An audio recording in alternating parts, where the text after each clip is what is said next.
Hi, welcome to AmalgamNation. This week's vid is a little different to the usual ones, in that the game is not like the usual games I've reviewed so far.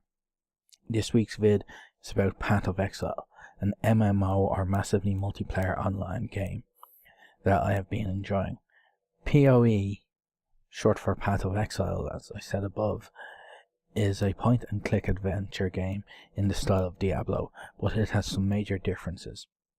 Like most games of this type, you are not given a specific villain to deal with at the start of the game.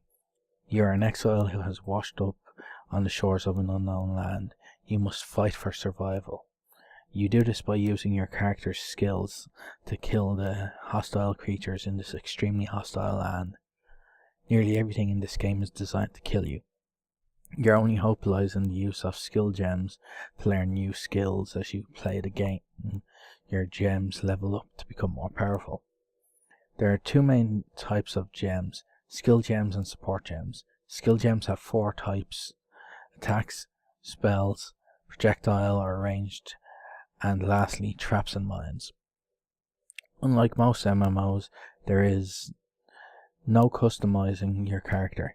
You simply choose a character class at the start, and then you can customize your character in-game with the use of armor and equipment, but you can't customize the body type or the gender or the hair color or anything like that, so none of the usual customization is there. You can also customize how your character works through the use of talent points. The talent tree in PoE is so varied and big that you could easily spend hours working out how best to get the character you want. To use a skill gem, you must first equip it to a socketed item. Whether it's armor or weapons doesn't matter, but the socket type does matter. The gems are all color coded. You have red, blue and green. These are the gem colors you will most likely come across in this game. However, there's a rare white or neutral type. The red gems must go in the red sockets, and I'm sure you can figure out how the rest of it goes. Red gems require strength, green gems require dexterity, and blue gems require intelligence. So for example, a spellcaster will most likely use blue gems, but they can supplement those with some red or even green gems as long as they have the required stats to use them. Stat requirements change as the gems level up, and if you don't meet them, then you cannot level your gem up to its next level.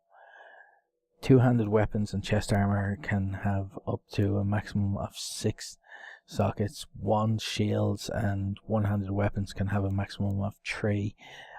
All other equipment can have a maximum of 4 sockets. The sockets are randomly generated. To heal, you don't have the traditional potions method, or insofar as I have seen, you don't have healing magic. Instead, you use flasks that refill every time you enter a town, or they slowly refill as you kill creatures. The flasks come in different sizes, and the higher level you are, the bigger the flasks that you'll be using. There are also mana flasks that restore your mana, allowing you to use more skills. Like most MMO type games, this game is at its best when played online with friends who can help you through the game. Whether that be friends you know in real life or friends you made in the game is up to you, and they'll keep you company as you explore, which you will do a lot of. The maps are randomly generated and change every time you enter the game. Each area of the map is like an instance in games like World of Warcraft, so you won't have to share mobs with anyone who is not in your party. I think I've said enough about this game for now. As always, remember, play to game and game to play.